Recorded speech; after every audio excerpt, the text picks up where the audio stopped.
Hello నమస్తే welcome to another episode of రామోయిజం. దేవుళ్ళకు కూడా కష్టాలు ఉంటాయి, దేవుళ్ళకు కూడా కథలు ఉంటాయి. ఈ కష్టాలని కథలని బంధించి పురాణాల రూపంలో మనిషికి చెప్పే ప్రయత్నమే పురాణాలు. రామాయణం, మహాభారతంగా అనేక పురాణాలుగా బయటకు వచ్చాయి. ఈ అంశంపై అంటే అనేక వివాదాస్పద ట్వీట్లు చేసి ప్రకటనలు చేసిన రామ్ గోపాల్ వర్మ గారు పురాణాల గురించి, వాటిలోని క్యారెక్టర్స్ గురించి ఏమంటారో ఇవాల్టి రామోయిజం.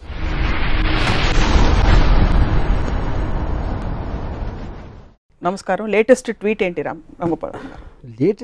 Latest tweet on Ramayana or Mahabharata కాన్సెప్ట్లో వినాయక చవితి వచ్చినప్పుడు నేను ఒక సిరీస్ ఆఫ్ ట్వీట్స్ చేశాను. నేను ఐసిస్, అల్ ఖైదా లాంటి ఒక విపరీత టెర్రరిస్ట్ ఆర్గనైజేషన్లు చేసే గౌరవాల తర్వాత అంతకు మించిన గౌరవం నేను విన్నది, ఒక తండ్రి తన ఇంట్లోకి రానియట్లేదని ఒక కొడుకు తల నరికేశాడు అని నేను పెట్టిన ట్వీట్. ఒకవేళ తన కొడుకు తల నరికి తర్వాత ఏంటి విషయం తెలిసి తన కొడుకే అని తనకి తెలిసి దారేపో ఏనుగు తల నరికేసి ఏనుగు తల పెట్టేశాడు. ఏనుగు తల పెట్టి మనిషి మీద పెట్టే శక్తి ఉన్నప్పుడు తన కొడుకు తలే పెట్టచ్చు కదా, మళ్ళీ ఏనుగు తల ఎందుకు అనేది ఒక ట్వీట్ పెట్టాను. నాకు గణపతి కథ అలా చెప్పారు. ఫస్ట్ శివుడు అనే దేవుడికి తన కొడుకు తనే తెలియదా ఒకటి, అది పక్కన పెడదాం. ఒక చిన్న పిల్లడు లోపలికి రావద్దు అన్నాడు, తను అటాక్ కూడా చేయలేదు. నన్ను రావద్దు అంటావు రా అని తల నరికేస్తే నాకు తెలిసి తాలిబాన్ కూడా చేయలేదు, కానీ మన దేవుడు చేశారు. దాని తర్వాత ఏనుగుని చంపితే ఇప్పుడు WWF అంత గోల్ చేస్తారు, మేము సినిమాలో కుక్కను పెడితే సెన్సార్ వాళ్ళు కుక్కర్ని ఏమైనా చేశారా అని అడుగుతారు. ఏమి అన్నం పోయిన తెలియదు ఏనుగుని చంపేసి దాని తలను పెట్టారు. ఆ తల ఎందుకు పెట్టలేదు అదో క్వశ్చన్. దాని మీద బాంబేలో ఒక శివసేన ఇలాంటి ఎంఎస్ గ్రూప్ వాళ్ళు ఇలాంటి ట్వీట్లు పెడతాంటే గణపతి అంటే చాలా పెద్ద ఈవెంట్ బాంబేలో.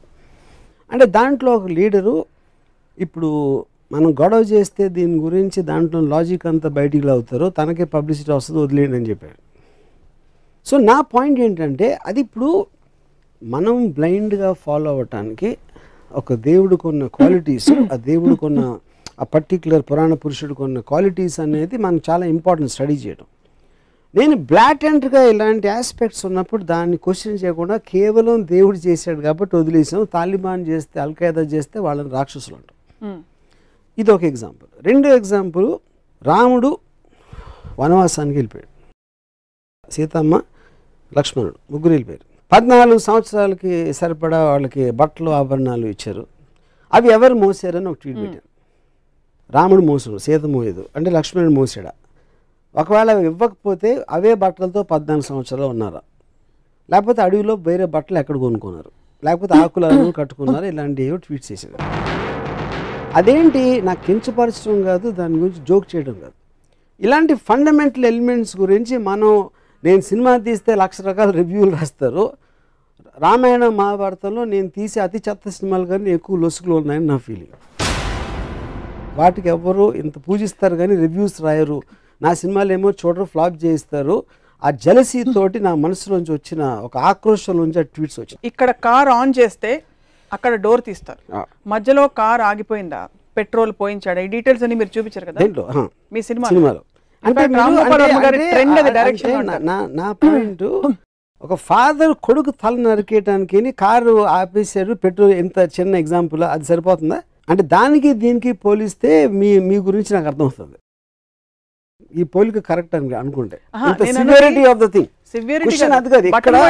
ఇక్కడ లాజికల్ కార్లు పెట్రోల్ ఉందా లేకుండా వెళ్ళిందా అనేది దాని వలన ఏమి మీకు మారల్ ఆస్పెక్ట్ అనేది ఏమి రాదు. మీకు ఒక స్టోరీలో ఒక లాజిక్ అది. ఇక్కడ it is destroying the fundamentals of God. That is okay. I'm talking about రాముడు బట్టలు మోసాడా, వాళ్ళు ఇస్త్రీ చేసుకున్నారా, గంజి పెట్టి ఇస్త్రీ చేస్తారా, లేకపోతే వాటి ఆ క్వశ్చన్స్ కి ఆన్సర్ గా ఇది కథలో ఓకే. అప్పుడు okay, so okay, I agree, you're right, I'm wrong. So ఇంకో ఎగ్జాంపుల్ ఇస్తాను. కైకేయి పాతకి రాముడిని అడిగి పంపించేస్తుంది, రాముడిని అడిగి భరతుడికి పట్టాభిషేకం. కైకేయి ఎందుకు చేసింది? రాముడు కన్నా తన కొడుకు అంటే ఎక్కువ ఇష్టం భరతుడు, తన భరతుడికే రావాలని ప్రతి తల్లికి ఉంటుంది. మాట ఇచ్చింది ఎవరు? దశరథుడు. నువ్వు ఏం చేస్తే చేస్తాను. ఎందుకు? ఆ పర్టిక్యులర్ టైంలో ఎమోషన్లో ఏదో ఒక టైంలో తను ఇచ్చాడు మాట. ఆ మాట ఇప్పుడు నాకు చేయాలని. రాముడే కావాలి, రాముడే ఎందుకు కావాలని నాకు బ్రాహ్మణంలో ఎక్కడా లేదు. ప్రజలకి ఏం చేస్తే రాముడే కావాలన్నాడు నాకు ఇంతవరకు అర్థం కాలేదు. ఓకే రాముడు మంచోడు, take it for granted, author Valmiki చెప్పాడు కాబట్టి నేను తీసుకుంటున్నాను. నెక్స్ట్ కట్ ఏంటి, ఒక రాజు, ఒక దశరథుడికి అయోధ్య రాజుగా ప్రజల పట్ల ఎక్కువ రెస్పాన్సిబిలిటీ ఉందా, పాతకైన కైకేయికి ఇచ్చిన మాట ఎక్కువ రెస్పాన్సిబిలిటీ ఉందా? అప్పుడు నాకు రంగనాయకం విశ్వరోక్షణలో ఒక ఎక్స్ట్రాడినరీ పాయింట్ ఏమనిపించిందంటే, కైకే నాకు ఇచ్చిన మాట మీరు నిలబెట్టుకోరు, మాట తప్పితే మోక్షం రాదు అనే భయంతో నా మాటకి విలువిస్తున్నారు. మోక్షం రాకపోతే స్వర్గప్రాప్తి రాదు, స్వర్గప్రాప్తి రాకపోతే రంభ ఉరుసులు దొరకరు. అది మెయిన్ పాయింట్ అక్కడ. ఒకవేళ తన పర్సనల్ హ్యాపీనెస్ మోక్షం రావాలి, స్వర్గం అలా నాది వచ్చేస్తే అయోధ్య ఏమైపోయినా నాకు పర్లేదంటే, అప్పుడు మనకు ఉన్న పొలిటికల్ లీడర్స్ స్విస్ బ్యాంక్లో నా డబ్బు ఉంటే చదువు దేశం ఏమైపోయినా పర్లేదంటే దానికి దీనికి ఏంటి అసలు difference? Absolute no difference. So ఇది మోర్ రిలవెంట్ పాయింట్. ఇందాక ఇచ్చిన బట్టల పాయింట్ పక్కన పెట్టి ఈ పాయింట్ పెడుతున్నాయి ఇప్పుడు. ఇవన్నీ సింబాలిక్గా ఎందుకు చూడరు మీరు? ఏంటి సింబాలిక్? ఫేస్ వాల్యూ తీసుకోకుండా. ఫేస్ వాల్యూ ఎట్లా తీసుకుంటాం? దేవుళ్ళని కూడా ఫేస్ వాల్యూ తీసుకుంటే ఇప్పుడు సినిమాలని ఒక కేవలం వినోదం కోసం ఒక వారం వచ్చి 2వ వారం వెళ్ళిపోయి సినిమాకి మీరు అంత సీరియస్గా తీసుకుని దాన్ని విశ్లేషిస్తూ ఉంటే, మొత్తం మారల్ వాల్యూస్ నిలబెట్టే పురాణాలని ఇష్యూలు సీరియస్గా తీసుకుంటే ఎట్లా ఉంటుంది?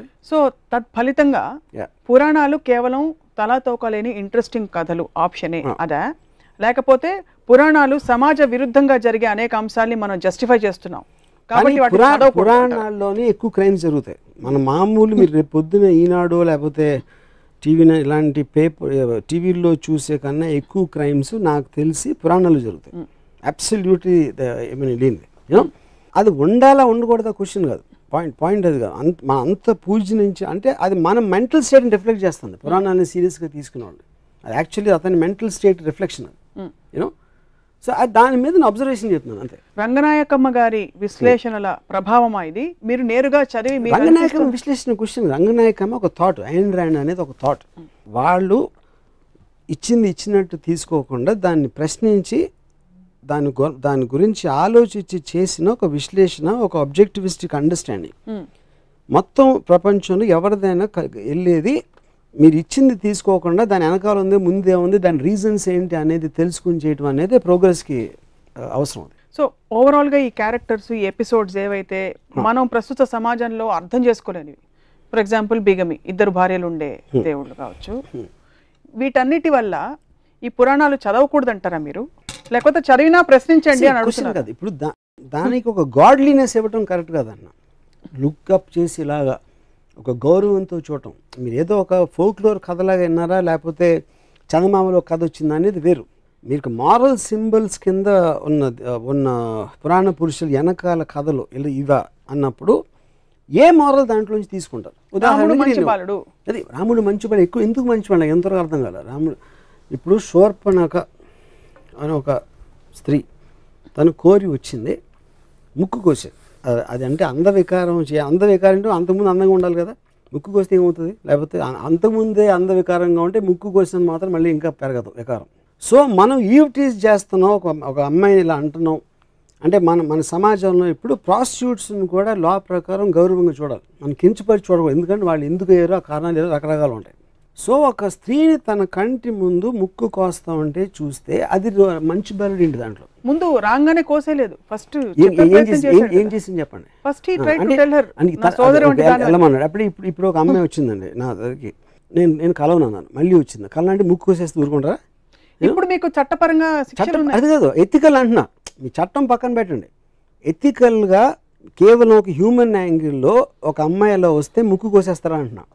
మీరు చెప్పండి. నేను కోయను, ఎవ్వరూ కోయరు. మీరు రాముడు తప్ప నాకు తెలిసి రాముడు ఆర్డర్ మీద లక్ష్మణుడు తప్పితే ఎవ్వరూ కోయరు. తాలిబాన్కి వస్తారు కాబట్టి రాముడు మరి తాలిబాన్ లా అది కాదు నేను అడుగుతున్నా, అదే క్వశ్చన్ నేను అడుగుతున్నా. నేను పెట్టిన ట్వీట్స్లో కూడా ఈ రెండిటికి నాకు సిమిలారిటీస్ కనిపిస్తున్నాయి, నాకు అర్థం కావట్లేదని పెట్టినాను.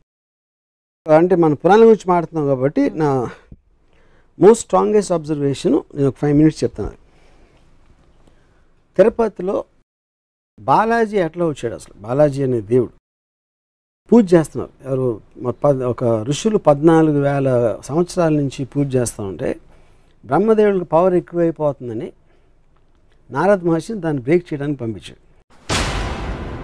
నారద మహర్షి వచ్చి యాగఫలం ఎవరికి ఇస్తారు అంటే వాళ్ళు ఆలోచనలో పడ్డారు. అంటే 14,000 ఏళ్ళ నుంచి తపస్సు చేస్తా యాగఫలం ఎవరికి వాళ్ళు ఆలోచించలేదు. సో అది పక్కన పెడదాం.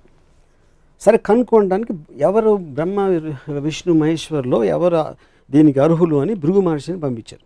భృగు మహర్షి ఫస్ట్ బ్రహ్మ దగ్గరికి వెళ్తే బ్రహ్మ సరస్వతి వేణు వాయిస్తున్నారు ఏదో అవుతుంది అక్కడ బిజీ అని పంపించారు. అక్కడి నుంచి కట్ చేస్తే శివుడు వస్తే శివుడు పార్వతి బిజీగా ఉన్నారు, అవి డాన్స్ చేస్తున్నారు ఏదో అని అక్కడి నుంచి పంపించారు. నెక్స్ట్ విష్ణువు దగ్గర అక్కడ అదే పరిస్థితి. అప్పటికి భృగుకి కోపం వచ్చి లోపలికి వెళ్ళి అదే సర్పతల్పం ఏదో ఆ తల్పం మీద తన్ని వెళ్ళిపోతా ఉంటే విష్ణువు వచ్చి కాళ్ళ మీద పడి కాళ్ళు పట్టుకుని ఆ కోపానికి కారణమైన ఒక కన్ను ఏదో ఉంది అరికాళ్ళు ఉంటే దాన్ని నలిపేశాడు. తన్నిలోని వెళ్ళి కాళ్ళు పట్టుకోవడానికి కోపంతో లక్ష్మి వెళ్ళిపోయింది. స్వర్గం బోసిపోయేసరికి వచ్చి విష్ణువుని ప్రాధేయపడ్డాడు.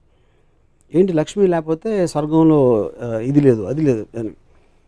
అప్పుడు ఈయన ఎతకడానికి వెళ్ళాడు. విష్ణు వెళ్ళి ఎతికి ఎక్కడ దొరకలేదు.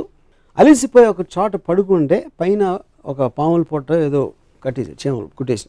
అప్పుడు ఆ టైంలో అక్కడ విదురుడు రాక్షసుడి పేరు మర్చిపోయింది వాడేవారు. ద పాయింట్ ఈజ్ ఒక ఆవులు కాపరి ఒక ఆవు వెళ్ళి ఆ పర్టిక్యులర్ పాముల పొట్టలో పాలేస్తాం.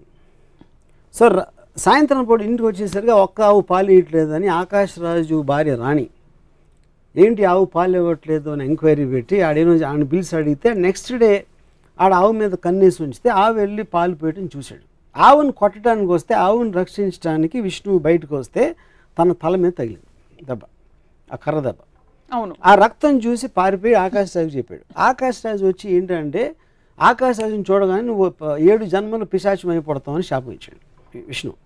అదేంటి నేనేం చేశాను ఇప్పుడు చూడటానికి వచ్చి నాకు శాపం ఏంటి అంటే నువ్వు చెప్పింది కరెక్టే కానీ శాపం వెనక్కి తీసుకోలేను అందుకని 7 జన్మలు పిశాచిగా మళ్ళీ తర్వాత దేవత పుడతామని ఒక అమెండ్మెంట్ ఇచ్చాడు విష్ణు.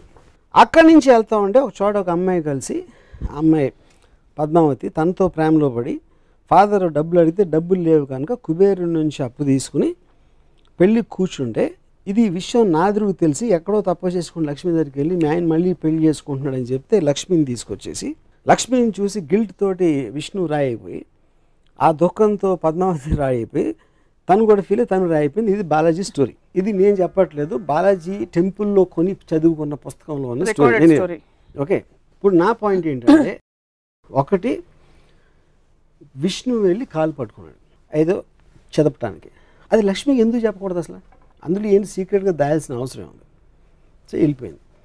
ఈయన ఎప్పుడు ఈ నెల ఇమీడియట్గా భార్య వెళ్ళిపోయిందంటే రూమ్ నుంచి బయటకు వెళ్ళిందా అక్కడి నుంచి దూకేసిందా ఏంటి నాకు ఎగ్జిట్ అది నాకు అర్థం కాదు. ఓకే, వీళ్ళు వచ్చి స్వర్గం అంతా బోసిపోయింది లక్ష్మీదేవిని తీసుకురావాలని ఎంక్వైరీ అని రిక్వెస్ట్ మీద తను వెళ్తున్నాడు కానీ తనలోంచి వచ్చింది కాదు. ఒకటి వచ్చి మొత్తం అంతా ఎత్తికాడు కనపడక పడుకున్నాడు. నారదుడికి మాత్రం ఒక నిమిషంలో తెలిసింది ఎక్కడ ఉన్నాడు అని. మన పాత సినిమాలు 70s సినిమాల్లో ఉంటాయి ఇలాంటి స్టోరీస్ అని. సో ఇందులో ఏ విధంగా కూడా తను చేసిందంటూ ఆకాశరాజు అడిగిన దానికి ఆకాశరాజు వస్తే 7 జన్మలు శాపం అవటం ఏంటి అసలు మీనింగ్ ఏంటది? అక్కడి నుంచి పద్మావతి అంటే ఉన్న భార్య తప్పిపోయింది లేకపోతే కనపడలేదు అలాంటి ఎలిమెంట్లో వెళ్ళి పద్మావతితో లవ్లో పడి కట్నం కోసం డబ్బులు అడిగి మనమే అంటే అలాంటి స్టోరీ అంత పూజించదగిన దేవుడికి ప్రపంచంలో ఎక్కడైనా ఉంటుందని నాకు డౌట్. ఎక్కడ తప్ప యూనో. సో నేనేమంటున్నాను, ఒక రోల్ మోడల్ గాంధీ గారు ఇలా చేశారు.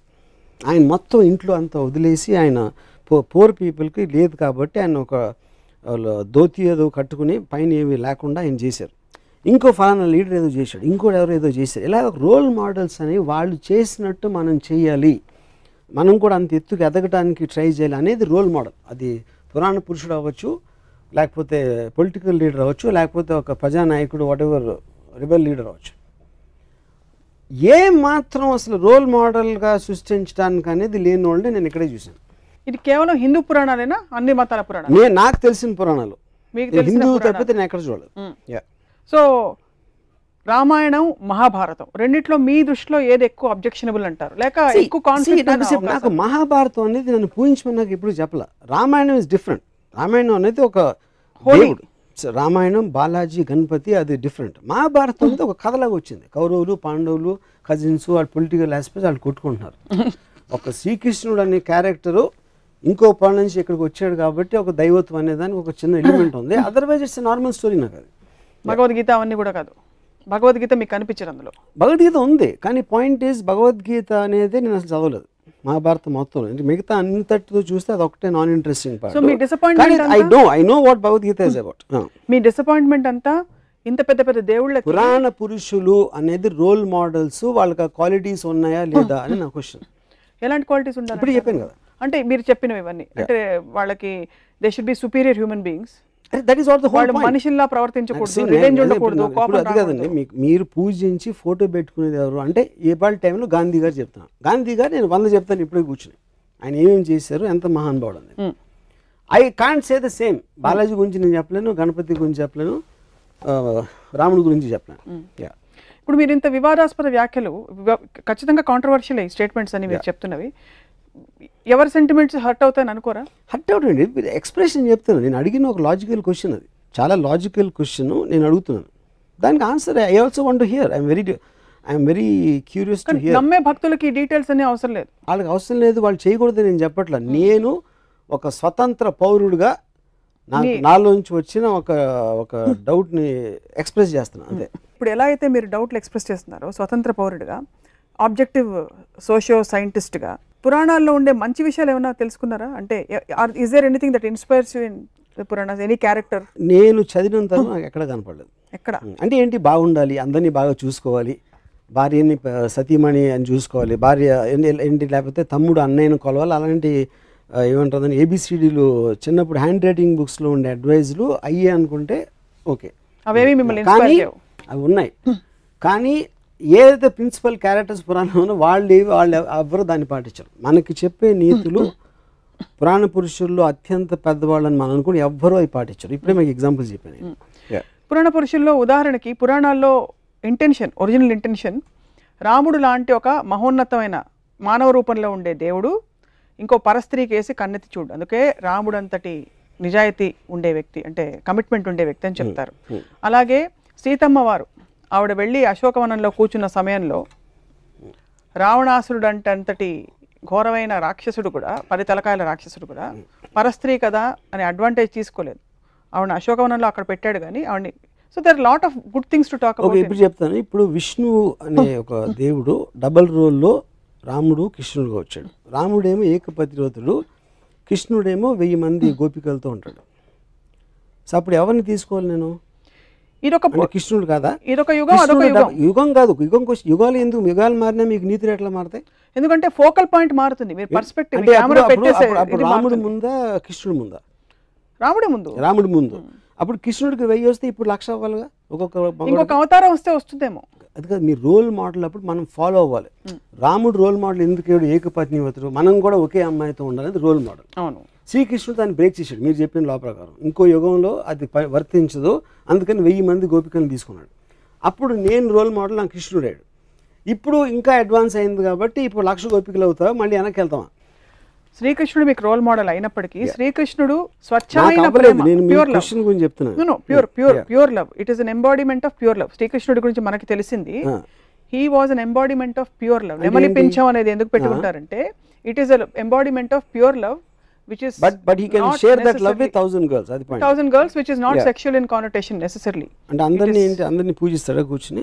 అది తెలియదు, but this is what we know. నెమలి పింఛం అన్నది కూడా సంకేతం. నెమలి పింఛం అని పక్కన పెట్టిన అది డ్రెస్. అది ఇప్పుడు ఎవరైనా క్యాప్ వేసుకున్నట్టు అప్పుడు నెమలి పింఛం వేసుకుంటారు. దానికన్నా ఎక్కువ ఇంపార్టెన్స్ ఇవ్వద్దు. తను చేసే పని చెప్పండి నాకు. ఏం డ్రెస్ అనేది మన costume is not the point. సీన్లో కంటెంట్ అనేది పాయింట్. అక్కడ సీన్లో కంటెంట్లో విష్ణు అవతారమే రాముడు, విష్ణు అవతారం. రాముడు ఏకపత్ని భక్తుడు అని చెప్పినప్పుడు తను ఇంకో రోల్ వేసినప్పుడు మొత్తం ఆపోజిట్లో వేస్తే దానికి వ్యాలిడిటీ ఏంటని అడుగుతున్నాను. కాబట్టి రెండింటికి వ్యాలిడిటీ లేదంటారా? ఒకటి తీసుకుంటారు. క్వశ్చన్ అది కాదు. రోల్ అంటే ఇప్పుడు రాముడు అది ఒక్కటి చేసి ఉండొచ్చు, దానికి ఆపోజిట్గా 10 చేశారు దాంట్లోనే, రామాయణంలోనే నాకు చెప్పాను. అన్ని మతాల దేవుళ్ళని లేక పురాణాలని మీరు ఎప్పుడు స్టడీ చేయాలన్న ఉత్సుకత మీకు కలగలేదు? స్టడీ చేయడం మామూలుగా. ఇప్పుడు నేను ఎక్స్పర్ట్ని కాదు పురాణాల్లోని, లేకపోతే బుక్స్ రాసేసి మన కల్పవృక్షం విశ్వనాథ్ సత్యనారాయణ గారు, I'm not an expert on that. నేను ఒక మామూలు జనంలాగా నాకు తెలిసిన, అంటే నాకు బాలాజీ టెంపుల్లో నుంచిన వాళ్ళు కన్నా నాకు ఎక్కువ తెలుసు, గణపతి టెంపుల్, సిద్ధి వినాయక్ ఇక్కడికి వెళ్ళిన వాళ్ళు నాకన్నా ఎక్కువ తెలుసు, రెగ్యులర్గా టెంపుల్కి వెళ్ళే వాళ్ళు కన్నా నాకు ఎక్కువ నాలెడ్జ్ ఉంది డెఫినెట్గా. నేను ఎక్స్పర్ట్ అవ్వకపోవచ్చు దాంట్లో. సో నేను మామూలు ఒక జనం ప్రతినిధిగా పురాణాల మీద నాకు వచ్చిన డౌట్ ఎక్స్ప్రెస్ చేస్తున్నాను అంతే. దీనివల్ల భక్తులు యాక్చువల్గా మారాలని కానీ ఎంత డీప్గా వెళ్తే మీకు అంత పోతుంది ఇంప్రెషన్. అది నేను గమనించాను. ఎక్కువ డీప్గా అందుకే భక్తులు డీప్గా వెళ్ళరేమో. కల్పవృక్షంలో మొత్తం డిస్క్రిప్షను సీత సెక్షువాలిటీ మీద ఉంటుంది. అది నాకు రామాయణ విశేషం చదివే వరకు తెలియదు నాకు, ఎందుకంటే నేను అలాంటి లాంగ్వేజ్ నేను చదవను కాబట్టి. ఇలాంటి కాళ్ళు గల సీత, అలా సీతని తను చూసాడంటే అది శృంగారం అనొచ్చు, మీరు ఏదైనా ఆస్పెక్ట్ అవ్వచ్చు. కానీ అది మనం నార్మల్ ఆస్పెక్ట్లో రామాయణాన్ని ఎప్పుడు అలా చూడం. కానీ అది రాసింది విశ్వనాథ సత్యనారాయణ గారు, వాట్ ఎవర్, ఐ మీన్ అది ఎలిమెంట్. అది రాయకూడదని నేను ఆర్గ్యూ చేయట్లేదు. వాట్ ఈజ్ మనకి ఇది వస్తుంది, ఇలాంటిది మనం ఇలా చూడకూడదు అనేది ఇష్యూని మనం పక్కన పెట్టేసి మిగతాదంతా మాట్లాడతాం. సో అప్పుడు మనం ఏంటి క్యారెక్టర్, రాముడు మహా గొప్ప రాజు, అయోధ్య ప్రజలంతా పూజించేవాడు, ఏకపత్ని వ్రతుడు, ఇది అది అని క్వాలిటీస్ అన్ని. ఆ క్వాలిటీస్తో ఉన్న వేరే వైపు మీరు యాక్చువల్గా రామాయణ ఇన్సిడెంట్లు చూస్తే దానికి దీనికి సంబంధం